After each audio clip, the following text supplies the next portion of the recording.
Welcome to your next Entrench Learning Solutions training module, Understanding the Three-Tier System.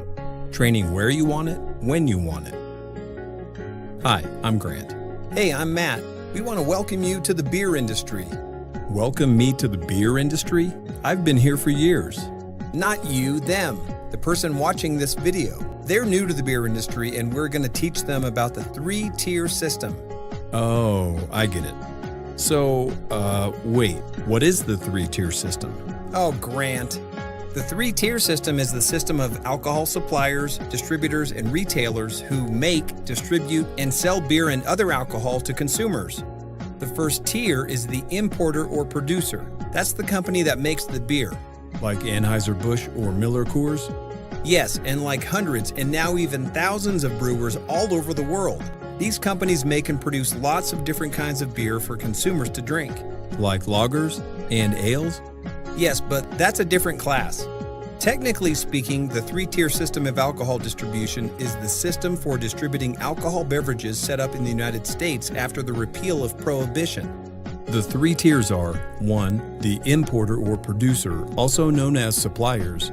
2. Distributors who deliver the beer to the retailer. 3. And retailers who sell the beer to a consumer like you and me. That's right, suppliers like Heineken, New Belgium, and even Miller Coors have brewers who brew the beer. That beer is placed in a bottle, can, or keg and sold to distributors. The distributors buy the beer from the supplier and then resell it to a retailer. That sounds funny. Why doesn't the supplier cut out the middleman and sell it directly to the retailer? Grant, that, my friend, is a great question. The distributor plays an extremely important role in getting beer from the supplier to you and me. What role is that? Beer distributors ensure the successful and legal transportation of alcohol to the retail account. See, back in the early 1900s, alcohol was perceived as kind of a dirty business. There were people who blamed alcohol for many of the social problems at the time. They were called the temperance movement. While their opinions about alcohol proved to be wrong, they gained a lot of political muscle.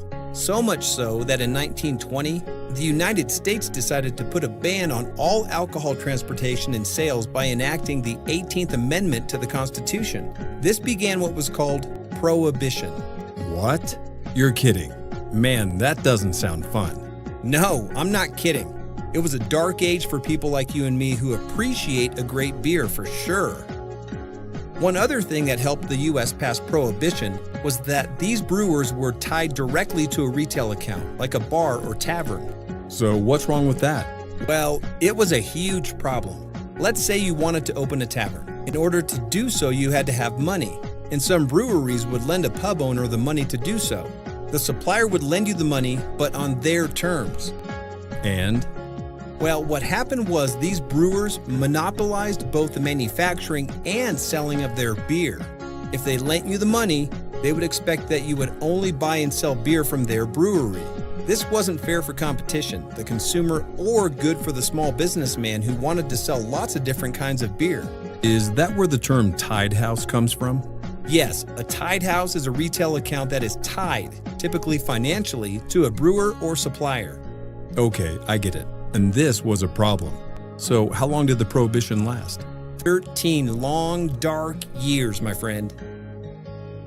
Then in 1933, the U.S. decided to repeal Prohibition with the passage of the 21st Constitutional Amendment. This amendment was a new system where the brewer can no longer be tied to a retail account. Now a distributor is required for the legal transportation of alcohol to the retailer. So that's when beer distributors started? Exactly. However, many brewers didn't make it through the 13-year drought of Prohibition. In fact, only about 30 brewers survived. Those that did make it were ready to sell their beer the day Prohibition ended. But this time, they had to sell their beer to a distributor who would then deliver it to a retail location and then sold it to the consumer. So can anyone be a distributor? Well, maybe. If you can get the proper license and then, more importantly, a brewery to appoint you as their exclusive distributor, then yes. You see, a distributor typically is granted a specific geographic territory, usually by county, and they're the only distributor for those products in their territory. Wow, so a retailer has to buy from a distributor if they want to sell any beer? Essentially, yes, but let me be clear. These exclusive territories come with some big responsibilities for the distributor.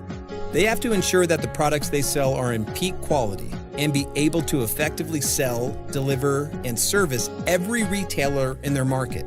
That turns out to be a huge investment in facilities, trucks, and people, and distributors care deeply about winning their customer satisfaction. I guess it's not so easy, huh? Not at all, but it is a terrific part of the business we work in. Because distributors work so closely with retailers, it is very satisfying to watch your brand succeed based on your hard work.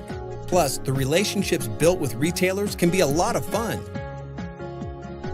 Matt, can you tell me more about the third tier of our business, these retail accounts? Sure. There are two basic quote-unquote channels where you can sell alcohol. On-premise, like a bar or restaurant where product is typically consumed on the premises. Or off-premise, like a liquor store or a convenience store, where product is typically consumed off the premises of the store. Oh, I get that. I know lots of retailers in the on-premise channel. Oh, how do they decide which beer they're going to sell? That, my friend Grant, is another great question. Retailers are independent business people who can sell just about any beer, wine, or liquor they want, as long as they have a liquor license to sell to people who are over 21. Our retailers see people like you and me. They call us vendors or beer reps. We discuss the ins and outs of our products with the hopes of the retailer putting our beer on tap, on display, or in their coolers. That sounds hard. It is hard. Today in America, there are over 5,000 brewers and countless different beers. So the job of a salesperson is extremely important. How so? The salesperson who works for the distributor represents all the beers in a given territory. His or her job is to sell the right beer to the right retail account in a way that is both economically viable for the customer and the distributor. I want to be a distributor salesperson. Grant, you are a distributor salesperson. We hope you enjoyed this introduction of the three-tier system. Yeah, it wasn't hard to understand. It's basically 3 tiers of people who service beer: the supplier, the distributor, and the retailer. That's right, Grant. So, welcome to the beer industry. Yeah, welcome to the beer industry. Have a great time. It's a lot of fun. Until next time, happy selling.